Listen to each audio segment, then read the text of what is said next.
Before I introduce Dr. Reynolds, I'm going to introduce some other members of our team here. George Kimmel is our clinical manager, and Deb Brown is our lead sleep technologist. So they're also here to answer any questions if you've got me.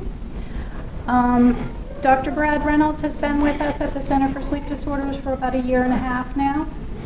And previously he was here part-time. Now this year he's here full-time, which we're very excited about. He takes referrals of people ages 4 and older. Right now he's doing sleep medicine full-time with us, but he also has practiced primary care, is trained in internal medicine and in psychiatry. So we're very happy to have him here, and thank you. Thank you. Thank you, and thanks for being here on behalf of Rutland Regional and the Center for Sleep Disorders. Thanks for coming.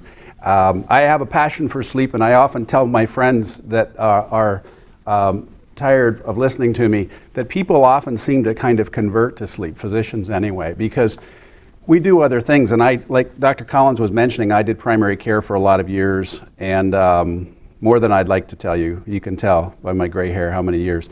And then I did psychiatry at UVM. And while doing psychiatry, I ran into children with behavioral problems. And the children with behavioral problems actually had sleep problems.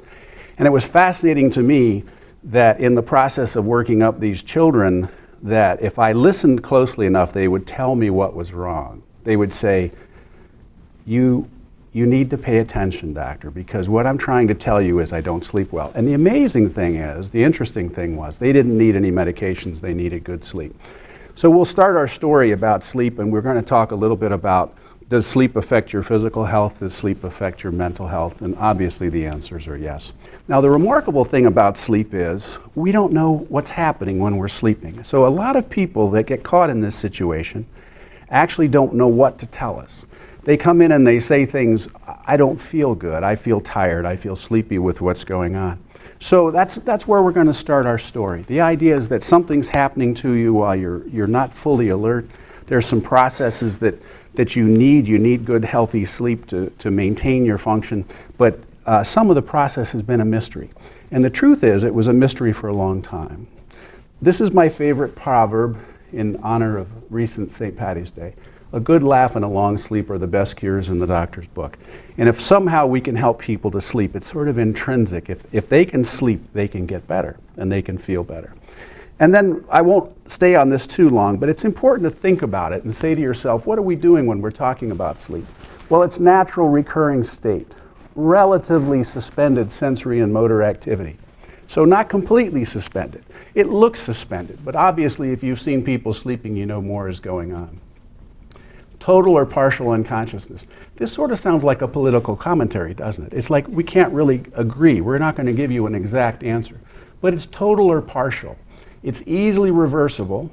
You can wake people up most of the time without too much trouble. Self-regulating. If you don't get enough sleep, you try to catch up.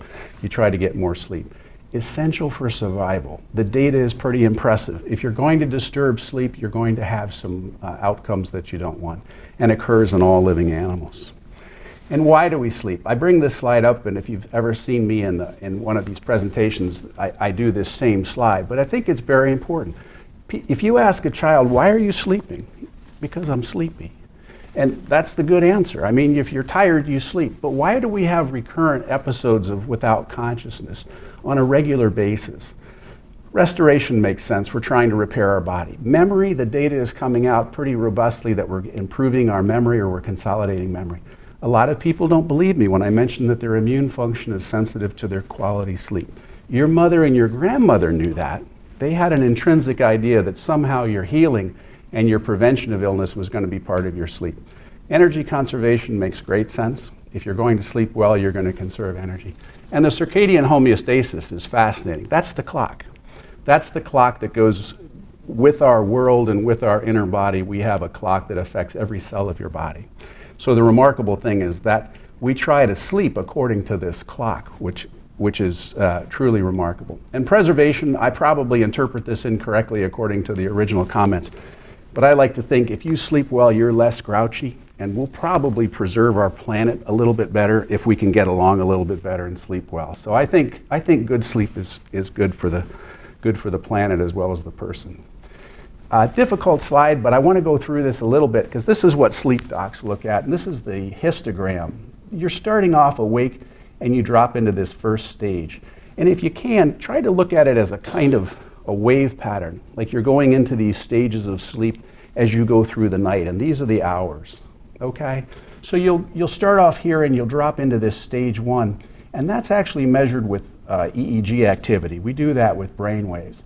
The remarkable thing about stage 1 is it's a transitional stage. You're going to have a very light sleep initially.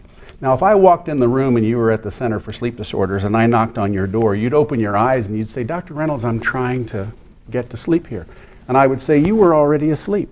You say, wait a minute, I don't really believe you. And I'll say, yes, you were. This is the stage of sleep that if I wake you up early enough, you'll actually not remember that you were sleeping.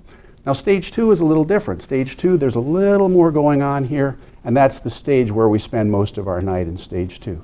3 and 4, the beautiful deep stages of sleep, and we'll actually cycle. We'll do a little more of this deep sleep early in the night, okay? And then we'll transition into REM within the first couple of hours.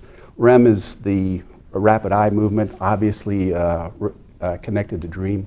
The remarkable thing about REM, your brain is very active, your body is not. It's a real interesting paradox that during this time you're going to be amazingly active as far as glucose consumption, oxygen consumption in the brain. So the interesting thing is that REM starts in the first couple of hours, and then you'll come out of REM, you'll have your first period, then you'll come into it again, and then you'll cycle through it through the night. So that's what we like to see. We like to see the stages of sleep, and we like to see this beautiful continuity. And that shows us that we're looking at health. This is just to give you a kind of overview of brainwave activity. This is that light transitional stage where you're getting some fast brainwave activity. Just to kind of compare, you can see that as you go into the deeper stages of sleep, you're starting to see a different kind of pattern for the brainwaves. You're seeing something. And this is that beautiful deep, what we sometimes call slow wave sleep. If I try to wake you up out of slow wave sleep, this might be the stage where you're going to have trouble coming out of it. This might be the stage if you drop into a slow wave sleep because you're quite tired and you take a nap. You feel groggy for a while. You say, oh, gee, I couldn't quite get out of that nap. I wanted just to get a nice light sleep, and you dropped into this sleep because you were trying to recover, because you had a little sleep deprivation going on. And this, when we're at the Center for Sleep Disorders, we use these locations to tape on some electrodes. So just to give you an overview of where we're trying to put these electrodes to get some idea of these brainwave activities. Once again, trying to give us an idea where the sleep, what stages of sleep you're in. And this is a broader view. It's hard to see, but you're actually taking pictures at this given moment in time of different regions of the brain, the different actual activity. Now, the other stage, the non-REM and the REM, the rapid eye movement sleep, this represents the eye movements, and the eye movements are characteristic of the REM. This isn't brainwave, this is actually movement of the eye. This is where your eyes are moving side to side while you enter into the rapid eye movement. The EMG represents muscle activity, and you might remember I mentioned that your muscles are actually remarkably quiet. Your brain is remarkably active. So something about our process while we're sleeping is that we want to have this very active period where our body actually feels quite relaxed, and we get these eye movements that are occurring. So how much sleep should I get? That's the question that comes up. I had a patient one time actually, after a long career, came to me and said, I don't think I'm getting enough sleep. And we went over his entire history, and he had a great career, did all sorts of things. He slept about 5.5 hours a night. And he said, you know, doc, there must be something wrong with me. That's all the sleep I need. And what can you do to help me sleep longer? And as it turns out, he was a short sleeper and he didn't have any problems with 5.5 hours. But we know, for example, that newborns sleep about 16 hours. And by the time they get to the end of the first year, they hopefully consolidate. And that's the magic moment in every child's life. A mother can almost tell you the day that she remembers that her child was sleeping through the night. And you can compare children in a family, and one child, for example, might sleep through the night beautifully initially, and then another child have lots of difficulties doing the consolidation. And we like to see by the end of the 4 years that most children no longer require a nap. So if children are coming to you beyond that age, and we're testing them, and we find out that they're napping beyond this age, or they're napping in times and places where we wouldn't really expect it, it gives us an idea that their sleep is not quality sleep. Adults, the magic number seems to be between 7 and 8. However, I'd like you to look at this number here.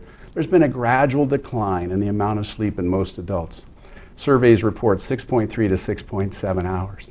And the remarkable thing is, for such a great country, our goal is to be sleep deprived. I mean, if you looked at our country and you looked at the process that was going on, we're actually a nation of sleep deprived individuals. And so if you say to yourself, what does all that mean? What does it mean that you're chronically sleep depriving people? Well, this is an overview of our sleep patterns as we go through life. And this is around the newborn. And the percentages of these activities, the REM and the non-REM, they actually change as we go on, okay? Just to give you an idea, so that you can see mostly REM, believe it or not, in the early months, and then that REM percentage actually starts to drop as we get older. And this was what I was mentioning about the patient who came in. Some patients will normally sleep short times, and some people will normally sleep long times. They'll absolutely have perfect sleep, and sometimes they actually feel a little bit cheated. If they have to sleep 10 hours to get a normal night's sleep, and their friends are getting by on 7 or 8, they sometimes feel like they shouldn't have to do that, and they want to take something to help them stay awake. And I tell them it's a perfectly healthy thing. But this is actually pretty low percentages. You're going to see low percentages of people with this. So just to lead into the idea of sleep deprivation, what's the longest time a person has been documented to stay awake? Anybody have any thoughts? I know, 8 days sounds terrible, doesn't it? Can you imagine 8 days? Oh my gosh. Maybe a day or a day and a half for me on my worst day. But it turns out that this poor man was almost 19 days. Now that's a prolonged sleep deprivation that was voluntary. The person who did that before Mr. McDonald was a teenager, age 17, and his record was about half that. But the remarkable thing from my standpoint is that when you look at this voluntary, persistent sleep deprivation, these people recover in about 2 days. The first night, they sleep anywhere between 9 and 14 hours.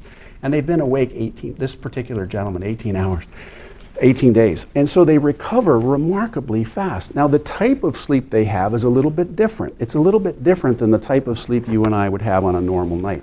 So that's a very interesting process. So if people are sleep deprived, their follow-up sleep is going to change. But people can recover. They can recover remarkably quickly, and they don't have to go back and try to capture all that sleep.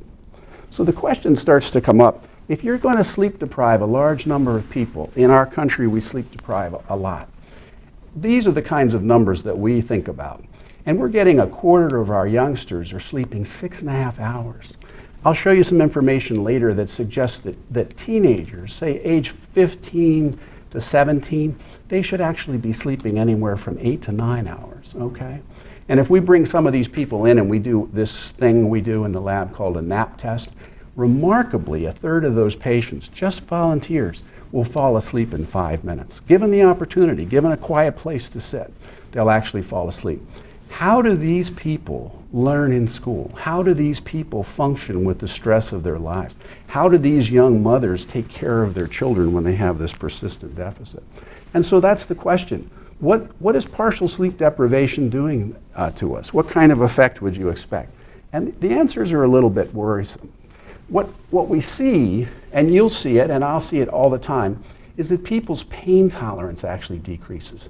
In other words, for the same amount of injury, the same amount of surgery, the same amount of events, they actually feel more pain if they're not rested, okay? Key element. So I often tell people, I'm encouraged that your pain will decrease if I can help you to get some decent sleep. And it's a very rewarding thing to be able to actually cut back on pain medicine because they're sleeping better. Their cognition, their attention, and their working memory, crucial. If you're an air traffic controller, you're trying to bring people in and you're actually working on no sleep, what can you imagine would be related to this? Leptin, fascinating bunch of data on leptin, and leptin basically is affecting your satiety, okay? So if you drop leptin levels, you can think of it as a circulating hormone level. Guess what? You're hungry. You're not sleeping well, and you feel hungry. And now, some people don't feel this way, but it's actually a piece of data that's actually very impressive, and we see it. This is the antibody response, the immune function I was telling you about.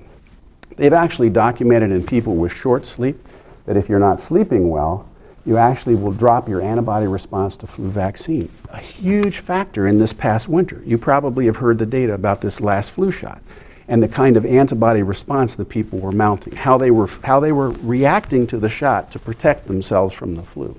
And remarkably, it actually is affected by your sleep. And the hepatitis A vaccination is what a lot of health providers will get to protect themselves. And seizure threshold is obviously a very impressive factor that if you have a chronically sleep-deprived person, you're actually going to make it more likely to seize. Sometimes they don't have seizure problems. Sometimes you sleep deprive them enough, you actually have a seizure, okay? And people that have seizure disorders have more trouble controlling those seizures. So sometimes the neurologists and the seizure doctors will say, do you think there's a factor here in their sleep that we could get this seizure problem under control? And I came across this. It always happens whenever I'm putting slides together, is that I always find something the day of practically that I do it. And the data here is that you've heard about people that try to diet and losing fat deposits, which is kind of what everybody's after, right? They're trying to get rid of fat deposits. They're not trying to lose muscle. And the data from Penny was that people that sleep over 8.5 hours can take care of fat deposits in their dieting, okay? What's gonna happen here is if you're sleep deprived, you might be losing what we call fat-free mass or muscle, okay? Other factors related to the partial sleep deprivation, attention lapses make sense. Here's the other side of that satiety hormone group I was telling you. Ghrelin, okay? Your ghrelin, induces a sense of hunger if you're sleep deprived. Insulin resistance, you think that's a factor if someone is diabetic and having trouble controlling their diabetes. These, the norepinephrine, ACTH, cortisol, those look familiar. Those are your stress hormones, okay? You're increasing stress hormones when you're not sleeping well. Medical errors, unfortunately, it's something we deal with every day. But if you take residents or you take docs and you say, I'm going to sleep deprive you, you get medical errors. And you can compound those issues. The last component here, the motor vehicle accidents, I'd like to spend a little bit more time on, because unfortunately, what we're actually seeing as a result of this chronic partial sleep deprivation, we're seeing 5,000 to 6,000 deaths a year. And if you say those are people that we can actually measure as being related to this, then there are probably a huge number of people that we don't exactly know, but are probably related to it, and the accidents and the injuries related to that. But also think about mild alcohol consumption, not intoxication, on top of this, okay? And the third thing is add a little bit of texting and phone work with this, okay? Sleep deprived, 1 or 2 drinks, talking on your cell phone coming back from work, okay? You have a perfect cocktail for accidents at this point, okay? So the amazing thing, of course, is that your sleep deprivation doesn't occur in a vacuum, it's occurring in your life, okay? And look at this one, the fatigue-related traffic accidents. This data has been out a while, and the Department of Transportation has it on their website. But it makes sense that you're going to have this 2 kind of curves or 2 kind of humps in terms of people's accidents. They're going to have it here when they're sleep deprived, and later in the day, the risk will actually increase, okay? Now, I love this one from the National Sleep Foundation, or Are You a Sleep Zombie? Everything is zombies. And I asked my nieces and nephews, and what is it about zombies? I don't get it. And I showed it to them, and they weren't too impressed. I said, you know what this is about? Driving without being arrested. But I tried. It didn't connect too well. This, unfortunately, is about physicians who are working greater than 24-hour shifts. And the blue represents, excuse me, the people that are involved in that. And unfortunately, we use this term near misses, and people will tell you, did you wake up in time to prevent this accident? And people will tell you amazing things. I had a patient tell me that they woke up heading for the guardrail on 89. And I said, what did you do? And they said, I pulled the wheel, And somehow I came up against the snow that was on the embankment, but they were literally heading straight for at a right angle towards the embankment. And those are people that are basically trying to get excess time in, work long shifts. Not too long ago, we didn't consider it to be anything to ask people to work 24-hour shifts, to stay up and work and go home. I did this many, many times in my training, and I was actually so happy to be done with work that I felt great, but little did I realize how potentially impaired I was when I was driving. This is a curve that I'll bring up again, and you'll see, and I'd encourage you to look this up. A psychologist at the University of Toronto brought this out, and they were doing driving simulation tests. You've probably seen this in some fashion in the last few years, but this is comparing alcohol to a 24-hour sleep deprivation, assuming this person got up at 7:30 the night before or the morning before, comparing it to alcohol. This is off-road incidents in driving simulators. And this is the data that I think actually was one of those kinds of studies that started to make people pay attention to what sleep deprivation and driving safety had to do. I mean, we're very, very conscious of the fact that what an intoxicated driver is like and the danger. But we had really underappreciated what sleep deprivation can do. And I ask you again, just for a moment, just consider someone that's not intoxicated adding to their sleep deprivation at this point. So the drowsiness and some alcohol combined creating this significant risk. These are the public health issues. We already talked about it. I apologize to this nice man who is supposed to be a meter reader and he's not reading the meter. This is a very, very vital subject to me. Can you be sleep deprived, and can you have industrial accidents that are potentially devastating? I grew up 13 miles from this little place called 3 Mile Island. That was our Chernobyl. And a lot of people don't realize that that actually did start to melt down, and they vented huge amounts of radioactive gases into the air. And it's really one of those things that you don't really want to read about too carefully. But the data that they brought up on 3 Mile Island was about sleep-deprived people that were supposed to be watching what was happening on. This factor getting a little bit more attention about fatigue and truck drivers. It's a difficult issue because I admire the fellows that drive, and I admire the work that they do, and they're very, very good, and they're very safe. But it's a kind of tragedy that we're demanding such long hours out of people that might not have the ability to maintain that kind of vigilance. So stop bang. And this is actually in the brochure that we provide here. If you have a chance to look at it. This is simplified, and I think it's easy enough to see it and easy enough to look at family members. And unfortunately, if you're like me and you're over 50, you're male, and your neck circumference equals 17 inches, then you have 3 risk factors. So it doesn't take very long to get more risk factors and talk about the snoring and the tiredness. So the stop bang is a very useful tool. It's a very useful tool in anyone's hands, and we like to encourage people to at least be aware of it. And like I mentioned, you do have a copy there. So the other questions we often get are patients will come to us and they'll say, I snore so loudly my wife has to have me sleep in another room. Insomnia is the most common thing we talk about in sleep disordered clinics. And people will often, I hear this is one of the most prominent complaints. People say, my mind is racing when I try to go to bed. I'm sleepy, I start to fall asleep on the couch, I think to myself, I better not take a nap, I get up, but when I get to bed, my mind is racing and I can't sleep, and that kind of insomnia. Some people will say, I sleep great when I'm not at home, something about that environment. And I hear people say this, people today said this to me, I have been sleepy since I was a child. Remarkable that people can come in 40s and 50s and say, that's funny, but I can remember very clearly that I didn't sleep well as a child.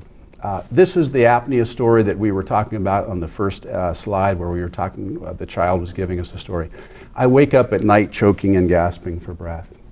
And the legs issue is something that we hear about. I can't sit still. There's something about my legs when I try to get quiet that my legs stay so active. And the activity of the legs can disturb sleep. So those factors, the insomnia, the apnea, the leg movements, once again, factors that we look at to try to get an idea of what kind of sleep disturbance or sleep deprivation is occurring.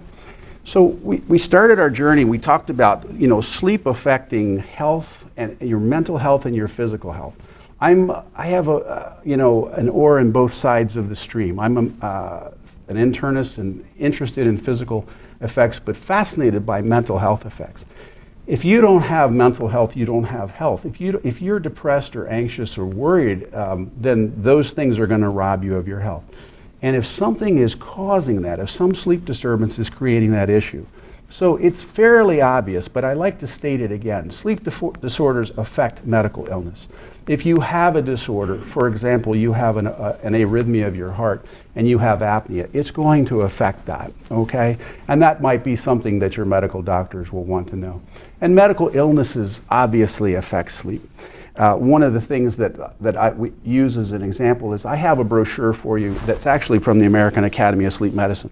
And I think this is a very user-friendly and easy to look at kind of brochure. But we'll just glance through it kind of quickly and I'll show you a couple of things. So what if I had an overactive bladder, enlarged prostate? What if I had reflux? What if I had pain? It's going to disturb my sleep. Very key elements when we want to look at your sleep and try to understand it. The other thing is, your heart failure, your fibromyalgia is a pain condition, chronic kidney. Parkinson's disease is an interesting and difficult dilemma. And Michael J. Fox, you know that he has Parkinson's. The dilemma for him, expressed by him and Parkinson patients in general, is that not only does the illness make you sleepy, but sometimes it makes you tired. It gives you a sort of fatigue. It makes you feel weak. Then we give you medications and we try to correct some of the things that you're experiencing with your Parkinson's. And sometimes we make you more tired. Sometimes we make it impossible for you to sleep. Some of the medications, for example, could make your dreams very, very provocative and very difficult. And then what about the effect of the sleep itself, the sleep apnea? And this is in the part of your brochure. And we like to tell people, yes, if you have enough apnea going on, enough stress to your breathing and sleep at night, we can increase your risk of high blood pressure and heart attacks and strokes. Here's a factor that's probably become more prominent as you've listened to some of the news, in professional football and high school football. And I hear this all the time, and obviously the guys coming back from the conflicts, and this can be a very subtle factor that they've had a head injury. And the head injury can be invisible, obviously, because it's a concussion, but it can have a profound effect on their sleep. And you'll often hear this from veterans, or you'll often hear this from people that have had head injuries years later from skiing. We love active sports, and so biking and skiing and hockey and all those things, in addition to those other activities. And that's just basically a definition. It can be a devastating sort of injury, or it can be remarkably mild. You may remain conscious or may experience loss of consciousness for a few seconds. So I always like to ask patients, do you remember this? Do you have any episodes in your life where you had these events? And of course, you know that recurrent events can sometimes be cumulative. But here's the factor that always stops me in my sleep. 46% of people with head injuries, as mild as concussions, playing ball, sliding into home plate, falling on the hockey rink, falling while skiing, up to 46% of those patients can have sleep disorders. And they can have a large variety of them. Unfortunately, a lot of them can end up with insomnia. So here's an example, I think, right out of the news, right out of I could probably pick up 1 or 2 newspapers today, and there would be something about trauma to the head, and what we look for are the effects on sleep. The next area I think that's crucial is to stop and say mental illness affecting sleep and sleep affecting mental illness. The key element, like I mentioned when I first started in sleep medicine, was they brought children to me with what they thought was the diagnosis of attention deficit. And it's a very interesting diagnosis. It's real, but remarkably, a fair amount of the time, when they're trying to label that child with attention deficit, that child has a sleep problem. That child has insomnia, that child has apnea, that child has restless leg. So one of the things I tell my colleagues is that it's really incumbent on us to not use those labels and those kinds of treatments, because unfortunately, we're actually making the sleep disorder worse if we miss this, if we actually forget to pick that part up. And does sleep affect mental illness? Yes. If you're not sleeping well, unfortunately, if you're having insomnia, for example, you have somewhere between 5 to 10 times the likelihood of developing a depression. But this is the brochure I have for you, and at your leisure, you can take a glance at it.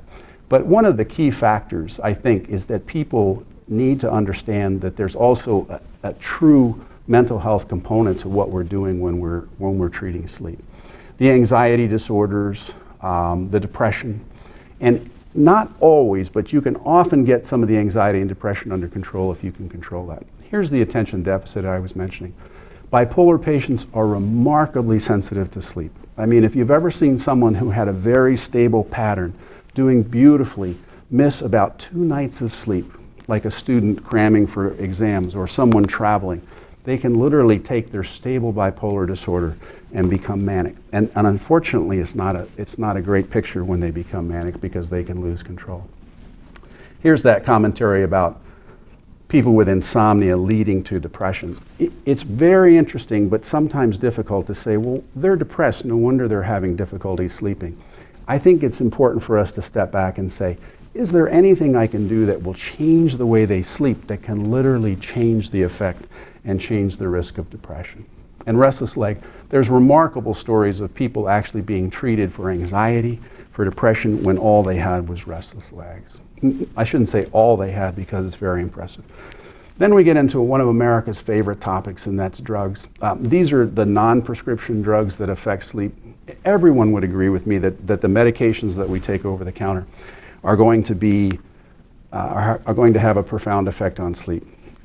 In the last week, I didn't know this, but one of my nephews actually had this in his luggage. It's 5-hour extra energy, or 5-hour energy. This is extra strength. I didn't know they had an extra strength. I thought this was impressive enough, the amount of stimulant that you can get out of a few ounces. These are $2.50 a bottle. They sell millions of these. And these are youngsters.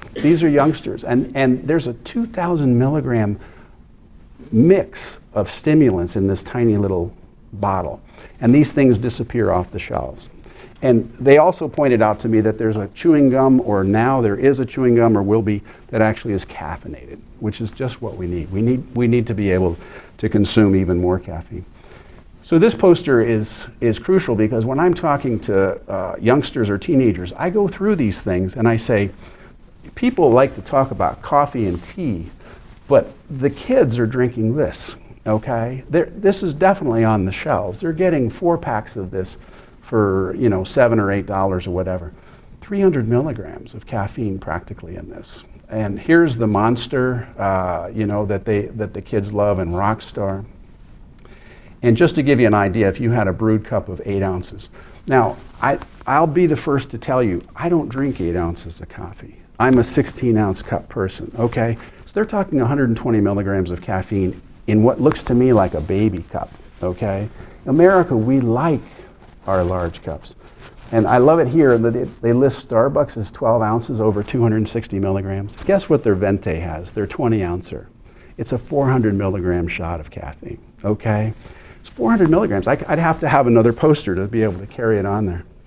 And then these are the typical soft drinks that you're going to be running into. Red Bull is remarkably popular, and they're mixing it. And there's something here that's almost identical to it. I think it's just a knockoff, and it's called Amp. And the reason I like to know what these things contain is because that's what our patients are coming in with. And I think to myself, okay, wait a minute. Are you drinking these things because you feel that you are that sleepy? Or in some fashion, do you feel that you need to drink this to be able to get everything done in a day because you're not sleeping? And I think that's the answer. I think we're all consuming caffeine in excess, especially youngsters. And they're doing it in a way because they want to be able to sort of have a 24/7 life, and they don't really look at sleep as something that's interesting or worthwhile. Important to kind of think always about the medications that people consume. And people sometimes forget, it's a popular concept, but they add caffeine to some of the medications that are available over the counter. Nice slide that talks about the multiple effects of caffeine. Here's an interesting slide, and I'd like to point this out for just a moment. But basically, if you excess on caffeine, you can feel jittery, you can have a rapid heartbeat, you can have rapid respirations, you can have a lot of things going on. But oddly enough, you can start to feel tired. Excess caffeine can actually make you feel physically tired and can make you feel mentally slow. So the paradox is that you'll end up catching yourself and over-medicating yourself with that. So the list is pretty obvious to a lot of people.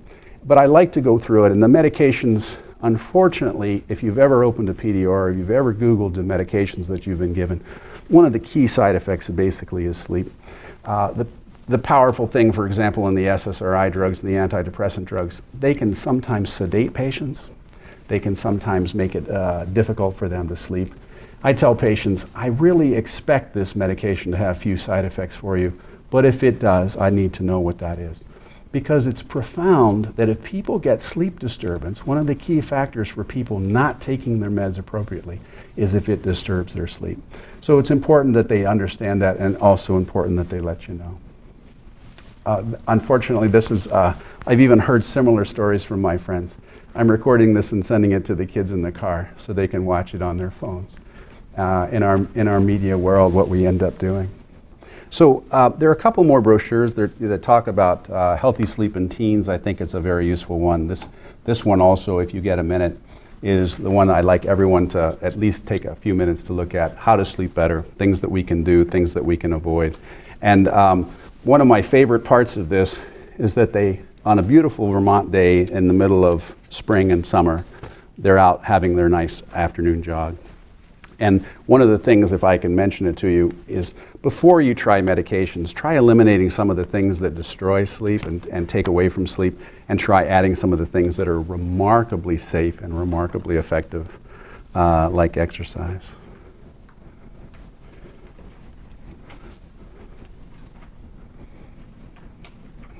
And if anyone has any questions, I think I'll just go ahead and end it there.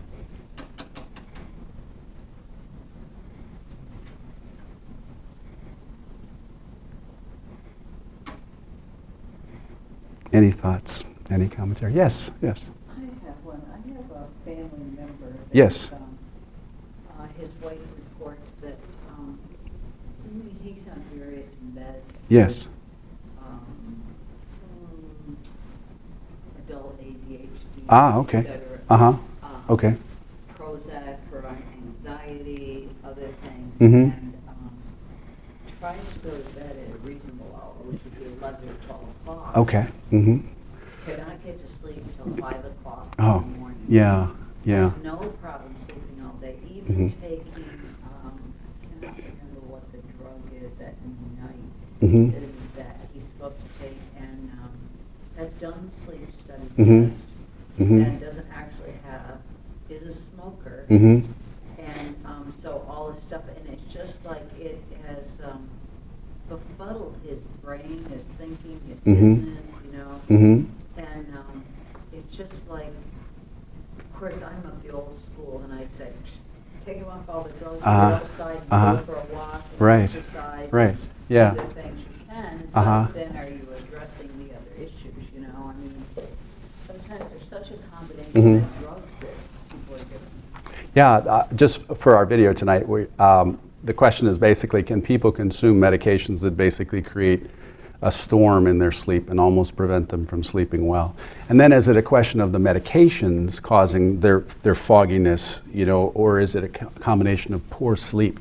And I think it's absolutely true.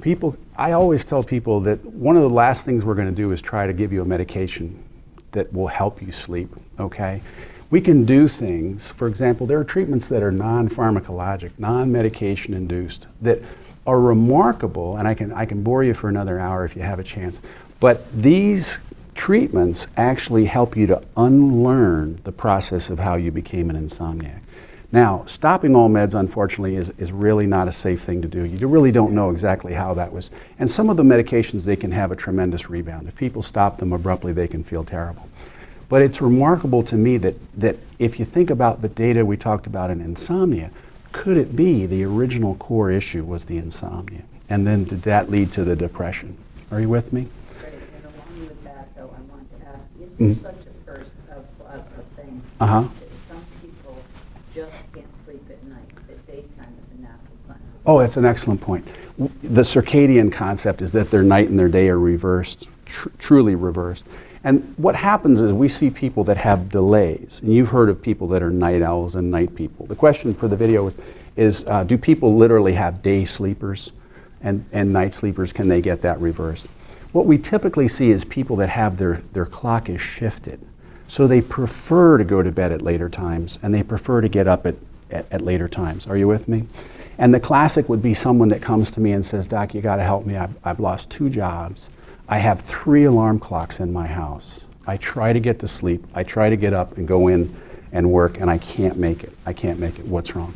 That's a good story for a person who has the clock that's shifted. Are you with me? You can sometimes shift that clock. You can work with them. We call it phase shifting. Very, very interesting, because it's basically a clock that they were born with. Other times we say to them, I'm going to have to get you into a kind of profession where you're not up at 6 a.m., okay? You're not going to do so well with the morning 6. But, for example, they're a 3 to 11 person. I have people that when we can do it, we can get them to the 3 to 11. They almost blossom. They become very, very productive and very good. But absolutely true. There's very interesting experiences when you run into people that have their clock shifted. A quick example is someone who's been jet lagged. If you've ever experienced jet lag or had friends that have come from the other coast, and you start to see, it's profound. You can start to see profound changes from just a few hours in that same kind of clock adjustment, yeah. But very, very important piece. And one of the wonderful things about sleep medicine is that we can actually treat people without medications. Once we understand, once we go through those cycles of sleep that we were talking about, we can actually map out where their sleep is. And it's a huge relief to them that they're not crazy, that there's not something intrinsically wrong. This is something that you have and something we can work with. And you explain their physiology a little bit to them. Especially a young person who's struggling, for example, when they come out of college. You know, college kids hate to take morning classes. They come out of college and they've got to take that first job, and that first job, that 7 a.m. wake-up thing is just not working out for them. Okay? And we would say, oh gosh, you know, you have no discipline, or oh, you didn't do anything proper. You didn't adjust yourself to these sorts of rigors. It's a very impressive thing when you literally can't do that. And I've seen patients and I've met family members, and it's a pretty obvious thing. It's also impressive when you see it in a child. And you see it in a child trying to adapt to, you know, this whole process. This person has never been someone Uh-huh. always a medical. Yeah. And well, it runs in a lot of my family Mhm. members, and they all hate because I get up in the morning. And those kind of people tend to marry people that are actually morning people. It's very interesting. And they always pointed out to me, I can't believe this person can fall asleep without any difficulty. I can't believe this person can get up without any difficulty. And it's true. It's very true. But the other fascinating piece about insomnia, that some children are born with insomnia. It's an amazing thing when someone comes in and says to you, my earliest memory is being awake in the crib. And I always ask, if I can find somebody, I say, were you unhappy? Like, no, I just kind of enjoyed what was happening, but I wasn't sleeping. They have the earliest memories of not sleeping. So they have actually a system, their brain, that tells them they're not going to have continuous sleep. And you have to be cautious with folks that you don't overtreat them, okay? But it's an amazing thing when someone walks in. We have a great name for that. We call it idiopathic. That means we don't know what's going on. And I tell people, gosh, nice of you to come by. You have something we don't know why. You're born with it. Let me see if I can help you live with it, okay? But you're almost going against their natural brain. It's therefore insomnia, and their daytime, their clock is shifted. Good point, yeah. Being up, and then you try to medicate them to fit them into your world, Right. their world. Right. You're doing them an injustice. Good point. I think meds are, I've always got this love-hate relationship with meds, being an internist, because they're remarkable. They're remarkable, but you have to be a little cautious about how you apply them, and the side effects and the interactions with meds. I drive people crazy, but I honestly feel happiest when I pull a medication away and people feel better. It's a really remarkable thing. It's like, how about if you don't drive? That's how my dad used to say. How about if you don't drive so fast? Maybe you actually, you'll get there at the same time. You'll save the brakes. And of course I wouldn't listen to my dad. That's what I tell my son now. But it's the same sort of idea. You know what I mean? You're going to get there if you drive cautiously and you stay alert and you do these sorts of things. But he was active duty military. They would force those guys to fly all night. They would fly from one coast to another. They'd fly to Alaska and back. That was strategic air in those days. And people forget, that some of our guys are forced to that. And the military has a tremendous interest in this whole concept, because lives are on the line when you have fatigue involved with these kinds of issues. You can imagine, right? So we've come a tremendous distance. And it's easiest to talk to the guys that are active duty because their medical system and the VA system, they're very, very attuned to what's happening. The guys with the head injuries too, it's not hard, for example, to motivate VA to say, you've got a PTSD patient, but you've also got a head injury guy, and he's having a sleep disturbance. We're going to meet there and start treating that. And then we're going to step back and see. Because a lot of guys don't like the meds that are being given to them. You've read about that. And some of the effects are pretty impressive. But you start restoring sleep, in my mind, partially anyway, you start restoring sleep, you start restoring health. And it's remarkable as you pull those drugs away, those other drugs, and they get clear, maybe the first time in several years. Yeah, very powerful area. Yes, please. My granddaughter's 4 and 6. Yes. My daughter knows better than I do. Are not good sleepers. Uh-huh. And they regularly take melatonin. Oh, okay. For long. Mm-hmm. The other pediatrician said it was fine. Uh-huh. But they I don't. mean, it gets them to sleep, I think. Yes. But it doesn't keep them. I mean, they get up every night, Mhm. middle of the night. So. Yeah.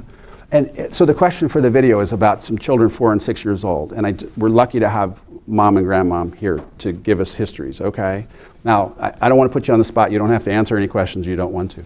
But at birth, were they early, were they able to consolidate their sleep within the first year? Generally, if you think back. I mean, well, most of my children are adopted. Oh, okay. So, but, I mean, my oldest from birth, so. Okay. She was a fine sleeper from Good. birth. My Interesting, yeah. youngest, I've had since 6 months. Okay. She was a dynamite sleeper. Like, you would put her down in the crib, and it was like her arms were out, and she was Uh-huh. out. She loved it almost, right? It was Yeah. almost, and I love it when I see kids do that because it's almost like they're embracing the bed. But that's a very important piece of the history because that's telling you you've got a good physiology. Okay, and I know it's a very brief set of questions. Melatonin is naturally produced. We're all producing it right now, not because of my voice, I can promise you, but it's actually because of the light is falling, okay? It's very interesting, isn't it? That circadian thing we were talking about, that beautiful clock that's going on in all of us all the time. So we have this little gland and we're kicking out a little bit of melatonin and that's getting us ready, right? It's getting us ready to sleep. Melatonin's fine. Melatonin low dose. I always mention that to my friends and the pediatricians. You know, and low dose, we're talking low doses, like 1 to 3. Yeah, there you go. Yeah, it's very intriguing. And I tell people, try a lower dose and tell me how you do, because lower dosages actually work really well. But that's a perfect example where we're talking about a little bit of behavioral things. We call it cognitive behavioral. And we do some things when we talk with the parents about how the kids, and we're structuring it, okay?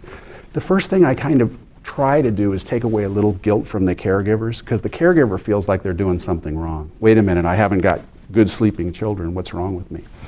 And it's possible that if there's a real disruptive environment in the home or there's a real disruptive schedule, that's going to reflect in the children. So I do, I look at that schedule, I look at the surrounding environment. We call it environmental because it's crucial. And we try to bore insomnia. We try to make the patterns as regular as we can. And then we reinforce a few things that help the children to feel kind of secure. Because some of what's going on when children are waking up and leaving and being active is they're actually insecure. The other thing that's very important is we overstimulate in our environment. It's amazing. I have little kids come in with iPhones. I don't have an iPhone. And they come in and they're sitting there and mom's telling me, not you, I know, you don't do that. But and I'm thinking to myself, they're watching a video while we're having a conversation on this beautiful iPhone, which is remarkable. But I say, where does that iPhone go at night? And they sometimes wake up and watch the video at night. And then they self-soothe. That's a kind of a blanket, I guess. You know what I mean? And it's murder to say to someone, I think I'm going to have to remove this iPhone, okay? I'm going to have to remove. There's data about TV watching before bed, okay? There's a lot of political ramifications when people look at all the stuff going on. I tend to think it's not the greatest way to wind the children down. More books and low stim, that kind of thing. Yeah, go, please. Some of us were reading with a flashlight in the 50s. Right. I remember that. You remember your favorite book? They would come, you had to have a flashlight because you had to read the rest of this favorite book. And I'm sure by today's standards it was something amazingly simple. Or a comic book. you know, like Spider-Man. I still like the comics better than the movies.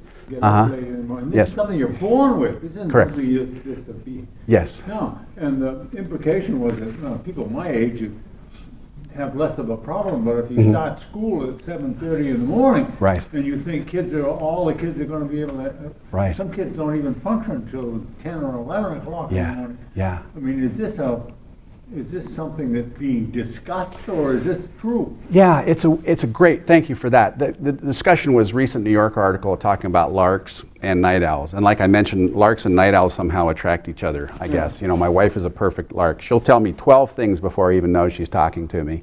And then I always feel bad because then I have to sort of catch up. I'm trying to text with one finger at a time, like, well, what was it you actually wanted me to do? And so she doesn't do it as much. But you're absolutely right. That's physiology. That's your clock, okay? Now you can adapt to some of that, but you can imagine if that's pretty extreme. You can imagine if those factors start to get a little bit more impressive where people can't wake up. But adapting to children is a very, very hot topic in sleep. There's Dr. Seisler is one of the head sleep physiologists at Harvard, and he told a little vignette, I guess it was last meeting or the meeting before, head sleep guy in the nation. He's a circadian guy, a clock guy, you know. He has to go and defend some of the medical students to the dean of Harvard Medical School because these guys can't get up at 6 a.m. after being awake all night. And they want to kick them out. These are bright kids. The guy has to go and talk to his own department and say, by the way, people sleep differently. And he was telling that story, and I thought, well, you know, I don't feel so bad if this prominent national figure is still trying to get the message across.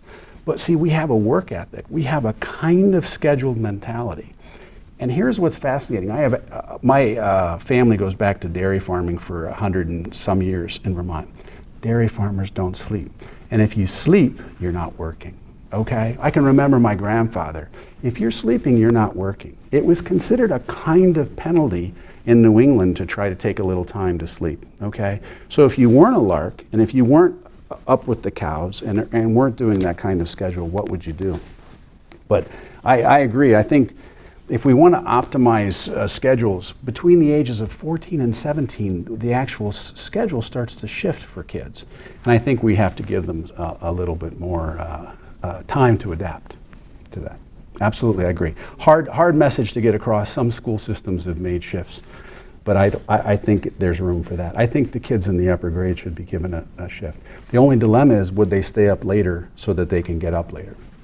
Which was what my kids did. It's a different problem. Yes, good point, yeah. But not the one involved if you give the SAT test at 8 o'clock in the morning, or if you give them at 1 o'clock in the afternoon, you get radically different.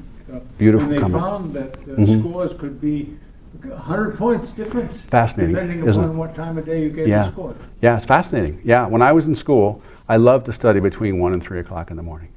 And it was quiet, and it was beautiful, and it was just amazing, but I felt my concentration. So I think back to how I got into sleep, and you know, there's all kinds of fascinating connections to that. You know, how you learn, how you sleep, how you recover, how you remember. I'll give you one quick story. I had a college student who came in and we were treating his sleep deficit. Very bright kid, very motivated, lovely person, right? Very high scores and all that sort of thing. When we treated his apnea, one of the first things he said to me, he said, "That's funny, I could remember stuff from my lectures better than I could." And I said, "How you doing?" He says, "I feel pretty good." I said, "You think this is helping?" He says, "I wake up, I can remember stuff from lectures. I don't have to pull out my notes all the time." In other words, his memory. And this is a high performer. Are you with me? I mean, this is not a person where you think would be struggling. But it was just this kind of voluntary comment that a little extra time and a little extra sleep is starting to change his life. And he hasn't even really taken off in his career, what he's going to be doing, you know. So, yes? College, age 22, 3-hour chemistry test. Yes. I slept through the first hour. It was my only A. Right. The comment about sleeping through long tests. Oh, how did we ever do it? You know, how did we? Doctors are very bad people to study because that's all they do is they take tests, and we're very good at that. You know, but good point. You know, Wendy Zier. I told my colleague, I said, I have to stop this talk at 30 minutes. It's just too punishing for someone to pay attention longer than 30 minutes at 6 o'clock in the evening. But I appreciate everyone coming. But you're absolutely right. You have to know your energy levels and your own adaptations to those things. I do better if I do some things in the morning, clearly. And I get more done if I can try to do it that time. Yeah. More important now than it was when I was younger. And a great invention for us morning larks. Uh-huh. We have family members that are night owls. Uh-huh. White noise machine. Oh, okay. That and the Mhm. other, Yeah. just turn it on and it muffles Mhm. it all out. Create that comfortable sound. Like a child in a car. You know, they get that gentle rocking and that gentle motion. My daughter, it was amazing. As soon as we stopped that car, oh, I remember that clearly. Yeah, and she's a night owl. She's like me.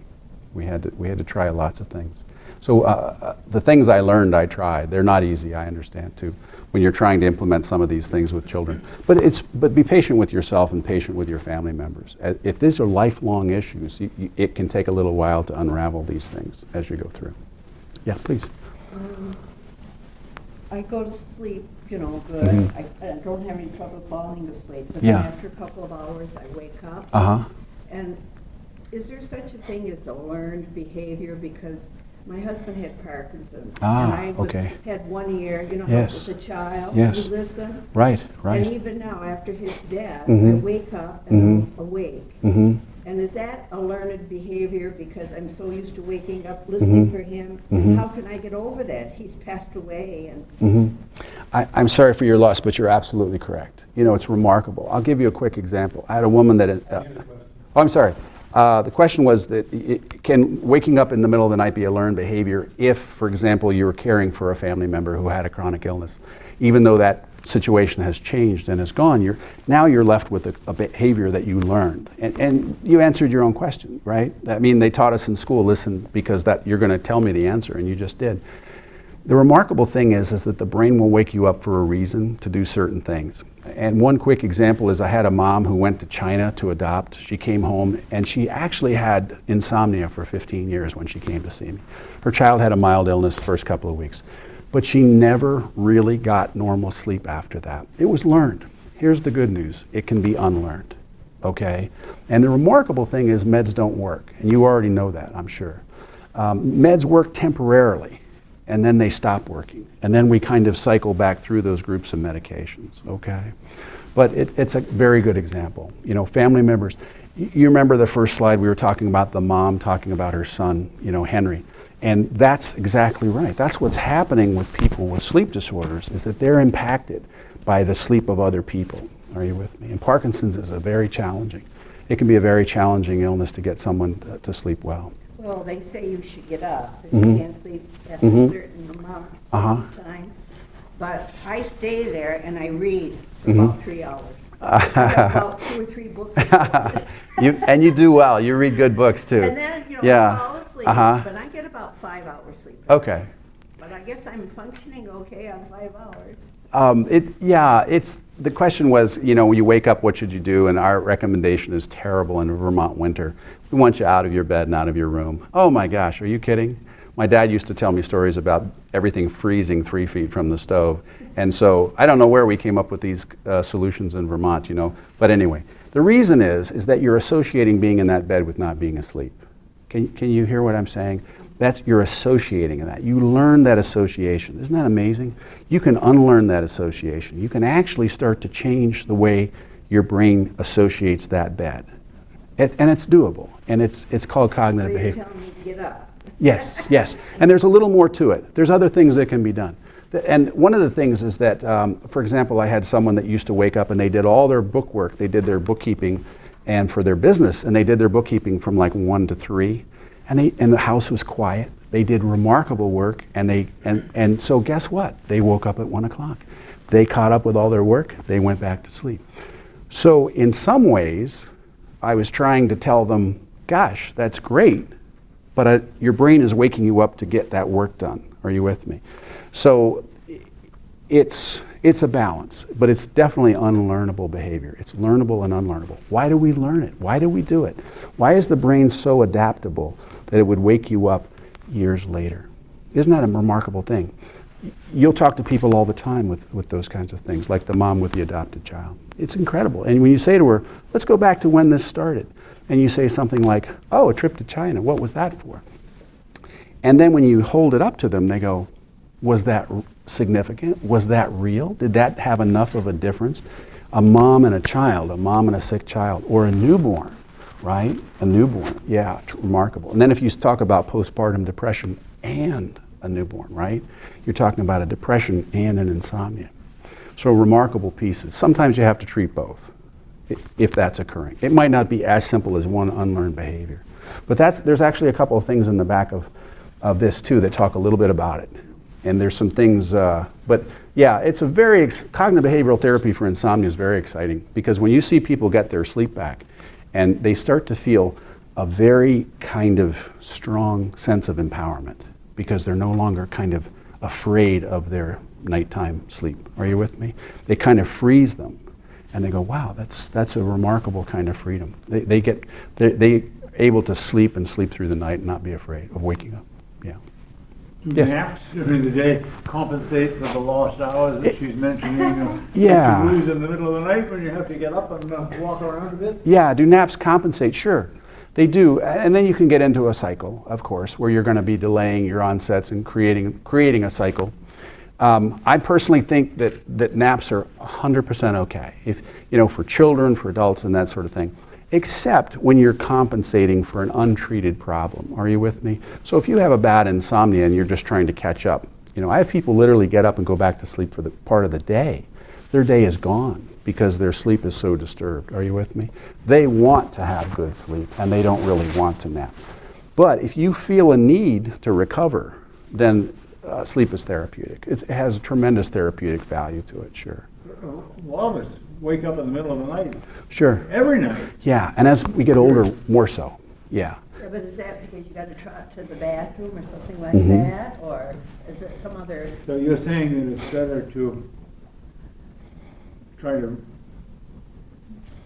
fix that problem and stay asleep rather than try to Yeah. make it up by Good- snoozing good. in the day, during the day. Good point. But think of the nap in the context of the sleep. Is the sleep healthy, and do you need an additional nap? For example, like larks and night owls, people do physiologically find naps to be very beneficial, and they sleep great. They have normal sleep, and there's nothing to take away from that nap if you look at it in the context of their total sleep. The dilemma as we get older, I showed you that initial cycle of sleep, that we fragment sleep more as we get older. And so the continuity, that beautiful continuity, actually gets broken up. Okay. So for example, illnesses and recoveries and things like that, napping is perfectly appropriate. Nothing bad about that concept if you look at it in the context of what it is. Yeah. How long of a nap should a person take? I don't want them to sleep 2 hours. Right. I mean, is there a limit? I think that if you're sleeping over 20 minutes on a regular basis, and you say, when I ask people how long do you sleep, and they say, oh, about 20 minutes. That's a kind of that short, early phase of sleep, and you go in, you come out. And I'm a survivor of short naps, because when I was on call many, many nights, I could actually wait for my x-ray reports and I could catch 20 minutes. And that's how people often survive those kinds of schedules. But if you say, oh, I have to get 2 hours, that person is falling into those deeper recovery sleeps, a little more worrisome at that point. And you'd like to know a little more about that. Sure. Well, I don't nap. I'm just throwing that out for Mm-hmm. people that do. Good point. Nothing wrong with it. Nothing bad about it. Why do I not dream in the day if I take a nap? But at nighttime, I have horrifying. horrifying dreams, really? So Uh-huh. I won't go back to sleep. Really? Okay. So I will Mhm. take a nap the next day Yes. if I get a chance. Yes. But I don't dream during the day. Yeah, that's She remembers every bit. My dreams are so vivid. so vivid, yeah. Mm-hmm. I wouldn't repeat them to anybody, probably but my sister and my husband. They're No. really frightening. No, it's a great point. And the question was about horrifying dreams disturbing sleep. And one of the questions we'll often ask is people, and I thought you were actually going to say, I'm a person that doesn't dream. And you then went on to say, when you nap. Do you remember our first cycle when we talked about where you're going from a light sleep to a deeper sleep and into REM? Chances are you're not going to give yourself enough time to fall into REM while you're napping. okay? So then that would be a vivid kind of memory of a nap at that point. The things that can disturb sleep with horrifying dreams, and did I hear you say that word? Those you have to explore a little bit. We all dream in certain bizarre things. We all have recurrent themes, not constantly, but everyone, if you talk to them, has certain issues that come up. And sometimes dreams will be more associated with stress in their lives and bad events and things like that. But when you're talking about a persistent horrifying or recurrent horrifying frightening dreams that frighten you awake and won't let you return to sleep, I usually ask people to get some kind of help or explore that just a bit, okay? Is it not related to medications, right? Is that a fair question? I don't want to put you on the spot, but that's a very key thing. I always ask people. Are my dreams related to that? Yes, that's one factor. When people talk about very vivid, disturbing dreams, I'm very cautious about looking at the I thought they medication. might go away when I got treated for restless leg. Uh-huh. Yeah. I understand. No, it's it's brave of you, and I appreciate you bringing it up. But it's, very impressive and very interesting. And I don't mean to compare. I don't have them all the time, but when I do, Yeah. I might have to sleep for a couple of days because I'm afraid to go back to sleep. And I'm not saying, yes, no, I understand. I really do hear what you're saying. And I'm not saying this is your diagnosis. I'm not saying it's the same thing. But when the guys talk PTSD, one of the first things they tell me is about disturbing dreams. And the dreams are just kind of horrifying. You know what I mean? And it's amazing when they start to recover. They have a couple of things that start to get better, and one of them is those dreams actually start to fade. So I'm not saying that's you. I'm not. I'm just saying that you're not alone. There are some people that carry diagnoses and that can be helped. That's very impressive, though. Yeah, because I had a friend that actually a colleague, a physician, and it was remarkable to me. I didn't realize that he had horrifying dreams for years. He never mentioned it. And it really disturbed his life because he ended up on multiple meds, saw multiple people, and nobody thought to ask him about his dreams. And he had disturbing dreams, and they're recurrent. And he had no trauma history, he had no PTSD. But it was one of those events where I thought to myself, wow, I should have been the one to ask. I should have been the one to bring it forward. But it can have a profound effect. Fortunately, he's doing. Sometimes don't wake myself. Mm-hmm. My screaming wakes my husband, Mm-hmm. and he wakes me. Yeah. And that's how people come to me sometimes as family members say, I'm worried about That this event. circle helps. Yeah. Mm-hmm. I think she was seen as the warrior in a past life. In a past But I've life. done it since I've been a child. I hear you. And you can imagine from dreams how people can have pretty impressive results when they have recurrent dreams and impressive dreams. And there are people, for example, that act out their dreams too. They get up and they do things while they're dreaming. And that's a different activity. That's a different process. And there's a whole world of people that actually can get injured, badly injured if their dreams. And they usually have frightening or fearful dreams, but they're getting up and reacting to them when they have them, yeah. But treatable, for sure. Absolutely, yeah. That's really bad stuff, isn't it? It tastes terrible.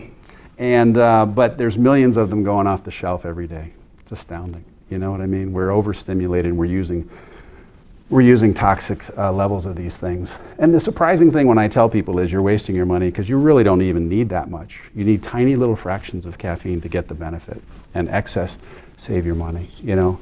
But kids, and unfortunately, kids get caught up in kind of fads, and they get caught up in the idea that this is going to make them a better ball player, better, you know, lacrosse player, or they can do their their lacrosse practice, and then they can go to their symphony rehearsal, then they can go to their play rehearsal, and they've had a couple of these during the day. And they're driving home 11, 12 o'clock at night. Very impressive. And I've actually seen accidents with kids, very high functioning, very great kids, and woke up, you know, thank God alive, but hitting a tree, you know. And you get this from their history. Oh yeah, I had a couple of those. I had a couple of those before practice. So you have to be aware and keep your eyes out, because if it's happening a lot, it's an indication that they're overly tired and they're trying to compensate for a lot of things. For recreation, and they mix it with alcohol. Yeah. Is that right? Yeah. Yeah, can you imagine? It's a combination of a depressant and a stimulant. Yeah. Very good. Thanks. I don't want to hold anyone any longer. Mm-hmm.